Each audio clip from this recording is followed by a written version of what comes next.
Friends, மணி வந்து 11 ஆக போகுது. நம்ம ஆளுங்க ஓட்டிட்டு வயலுக்கு வந்தாச்சு. எல்லோரும் மேய்ஞ்சிக்கிட்டு இருக்காங்க. இங்கே பாருங்கள், இங்கேம்மா எல்லோரும் மேய்ஞ்சிட்டு இருக்காங்கிற ஒரு ஆள் தான் மேய்தா அப்படின்னு கேட்பீங்க. எல்லோரும் வந்து அந்த கொல்லை உள்ளார போயிட்டானுங்கப்பா. எல்லாம் போயாச்சு. வந்த வேகத்துக்கு எல்லாம் சரன்னு அதுக்குள்ளே தான் பூந்தானுங்க. நம்ம தாளாட்டு மட்டும் போவே இல்லை. அவங்களுக்கு வந்து மழை பெஞ்சிருக்கிறதுனால கொஞ்சம் கரும்புருன்னு தீவனம் கேட்குது போல இருக்குது. அதனால் கடலைக்குடி சாப்பிட்டுட்ருக்காங்க. ஒருத்தம் கூட எங்கேயுமே இல்லை. எலிக்குட்டி பிள்ளை மட்டும் கத்துற சவுண்டு கேட்குது பாருங்க. ஏன்டா ஒருத்தன் என்னமோ மாதிரி கத்துறான்? ஏண்டியே ஐயோ, ஒன்று வச்சுன்னு கத்துது.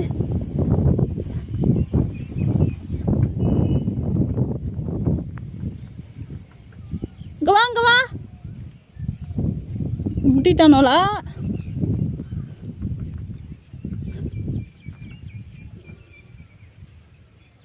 எவன்டா அவன் கத்துனவன்? வா.